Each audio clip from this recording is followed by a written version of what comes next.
ओम श्री गणेशाय नमः। ओम नमो भगवते वासुदेवाय। दर्शक मित्रों, हरियाली अमावस्या की मंगलमय शुभकामना। आज हमारा जो विषय है, हरियाली अमावस्या का क्या महत्व, क्या करना चाहिए। हमारे वहाँ व्रत त्योहार उसका विशेष महत्व है। व्रत हमारे धर्म की प्राण है। हमारे संस्कृति के अंदर पर्व का, व्रत का, उत्सव का विशेष महत्व है। हरियाली अमावस्या शिव और पार्वती के पूजन का दिवस। हरियाली अमावस्या पितृमुक्ति, पितृ आशीर्वाद का श्रेष्ठ और शुभ दिवस। हमें क्या करना चाहिए? जीवन के अंदर उन्नति चाहते हैं, जीवन के अंदर सुख चाहते हैं, जीवन के अंदर समृद्धि चाहते हैं, जीवन के अंदर पितृओं का आशीर्वाद चाहते हैं, तो हमें क्या करना चाहिए? कौन सा पूजन करना चाहिए? कौन सी राशि के लिए कौन सा पेड़ लगाना चाहिए? कौन सी दशा के लिए कौन सा पेड़ लगाना चाहिए? उसके ऊपर हम विस्तार से चर्चा करेंगे। दर्शक मित्रों, हमारी जो संस्कृति है वो संस्कृति महान संस्कृति है। कण कण में परमात्मा को देखती है।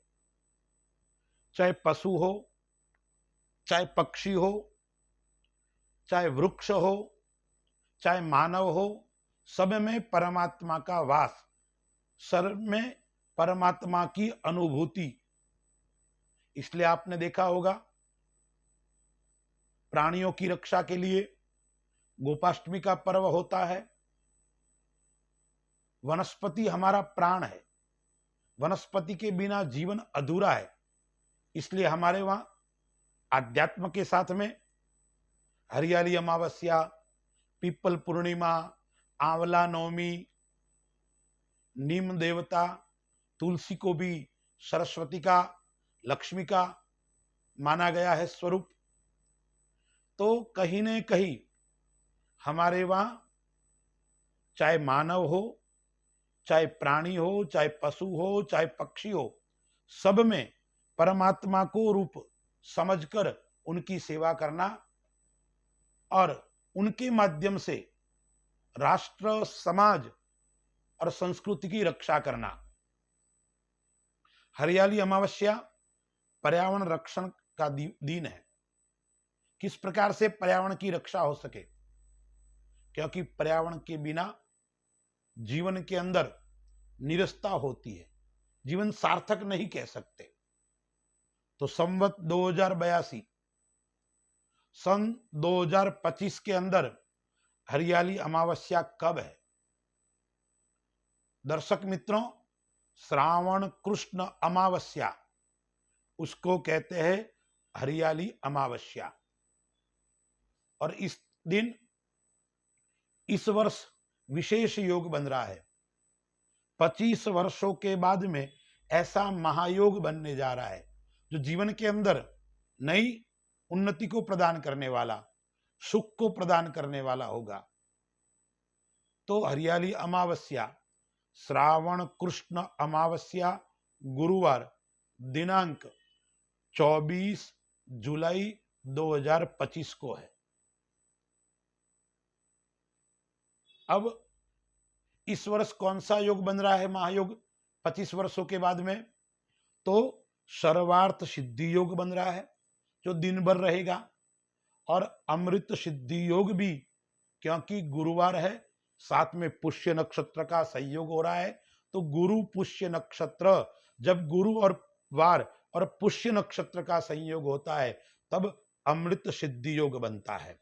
वो कब है? शाम को 4:44 से प्रारंभ होता है और रात भर यह योग रहेगा तो सर्वार सिद्धि योग और अमृत सिद्धि योग ये योग बन रहे हैं। ये 25 वर्षों के बाद में हरियाली अमावस्या के दिन आ रहे हैं। हमारे जीवन के अंदर कोई पितृ हमें परेशान कर रहे हैं, पितृदोष कुंडली में दिखाई पड़ रहा है, पितरों की कृपा हमारे के ऊपर नहीं है, तो हमें हरियाली अमावस्या को क्या करना चाहिए? दर्शक मित्रों, कोई भी पूजन आदि करते हैं, आप सबको मालूम है कि प्रातःकाल हम अपने शरीर को शुद्ध करना चाहिए और अमावस्या के दिन तीर्थ स्नान का विशेष महत्व है। यदि हम तीर्थ के अंदर बैठे हैं और वहां स्नान करते हैं तो अति उत्तम है, और घर के अंदर भी हम रहकर तो तीर्थों को याद करते हुए, तीर्थों का स्मरण करते हुए हमें हरियाली अमावस्या को स्नान आदि करना चाहिए। पितरों की प्रसन्नता के लिए पितरों का पूजन करना चाहिए। श्रीमद् भगवत गीता के 15वें अध्याय या 18वें अध्याय का पाठ करना चाहिए, या पितृसूक्त होता है उसका भी पाठ करना चाहिए, और दीपक लगाकर दीपदान भी करना चाहिए। उससे पितृदोष समाप्त होता है, पितृ प्रसन्न होते हैं, और जिनके पितृ नाराज होते हैं उनके घर के अंदर वंश की वृद्धि नहीं होती है। यानी संतति की प्राप्ति के लिए, सुख के लिए, समृद्धि के लिए मंगलकारी जो अमावस्या है वो कौन सी अमावस्या है? पितृ अमावस्या, यानी हरियाली अमावस्या श्रावण कृष्ण पक्ष में। तो स्नान आदि करके अब पूजा का समय क्या है, मुहूर्त क्या है? तो ज्योतिष के अनुसार पूजा का जो समय है वो प्रातः 6 बजे से लेकर 7:15 बजे तक, उसके बाद में दिन में 12 बजे से लेकर 3:30 बजे तक, और शाम को 7 बजे से लेकर 7:30 बजे तक।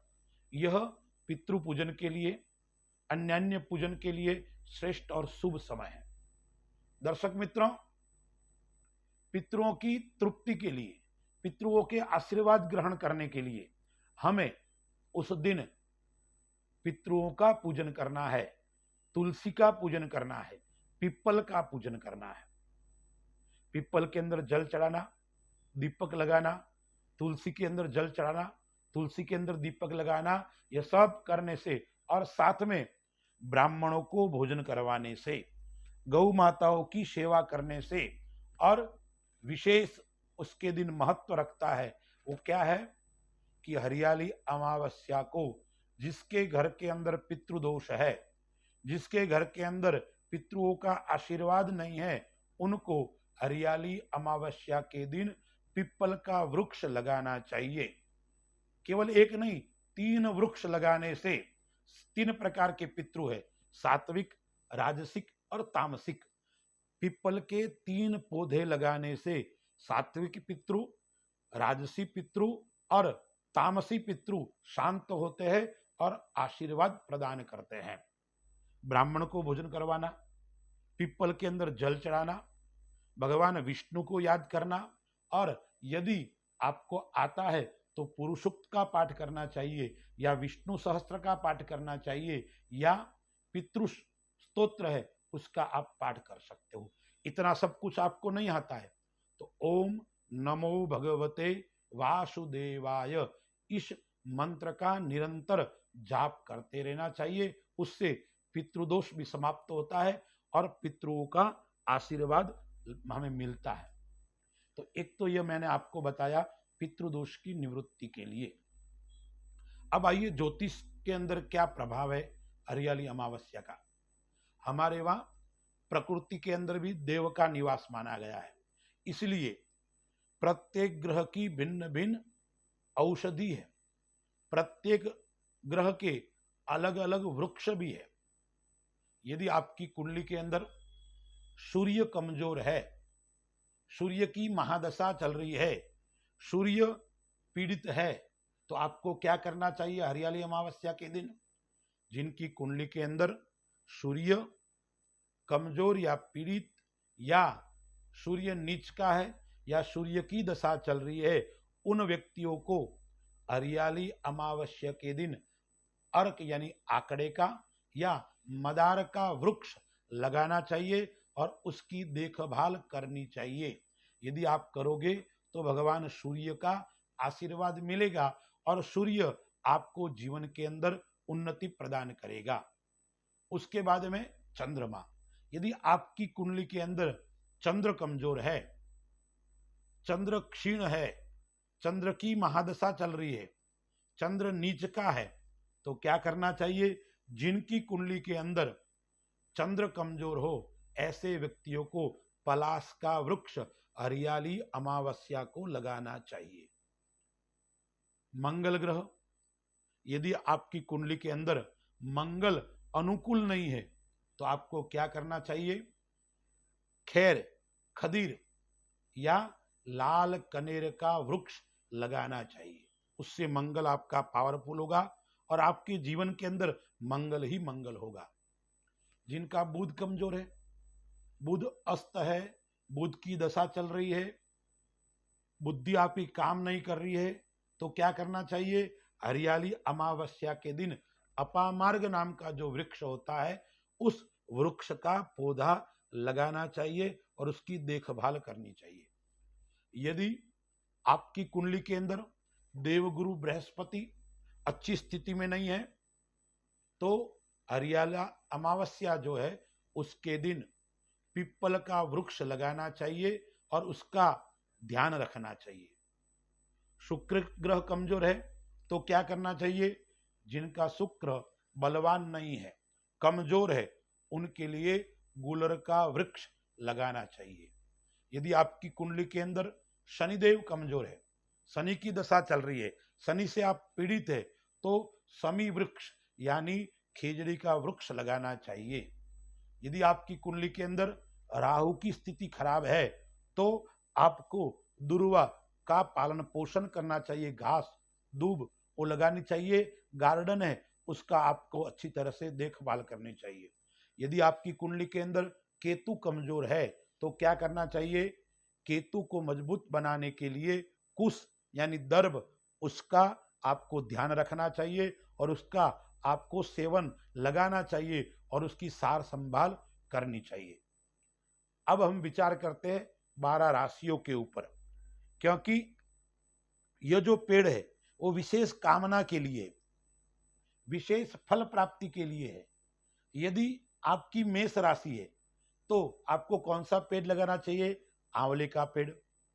वृषभ राशि है तो जामुन का पेड़।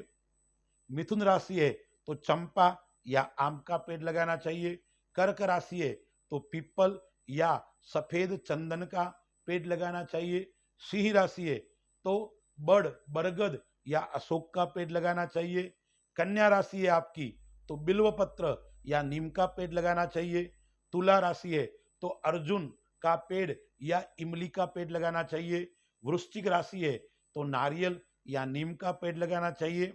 आपकी धनु राशि है तो कनेर का पुष्प पेड़ या रोहिड़े का पेड़ होता है उसका लगाना चाहिए। आपकी मकर राशि है तो समी का पेड़, खेजड़ी का पेड़ या पीपल का पेड़ लगाना चाहिए। यदि आपकी राशि कुंभ राशि है तो कदम या आपको आम का पेड़ लगाना चाहिए। और यदि मीन राशि है तो बैर यानी बोर का पेड़ या आम का पेड़ लगाना चाहिए। हरियाली अमावस्या के दिन पितरों का पूजन करोगे और वृक्ष लगाओगे तो आपके जीवन के अंदर जिस प्रकार से वृक्ष बढ़ता है और वृक्ष फलदार होता है उसी प्रकार से हम भी आगे बढ़ेंगे, हमारी भी उन्नति होगी, हमारी भी प्रगति होगी और हम भी राष्ट्र और समाज की सेवा कर पाएंगे। आइए हरियाली अमावस्या के दिन जीवन के अंदर सुख लाने के लिए, समृद्धि प्राप्त करने के लिए, आनंद प्राप्त करने के लिए हरियाली अमावस्या के दिन हम वृक्ष लगाकर और पितरों का पूजन करके अपने जीवन को धन्य बनावे, कृतार्थ बनावे। अस्तु। जय श्री राम।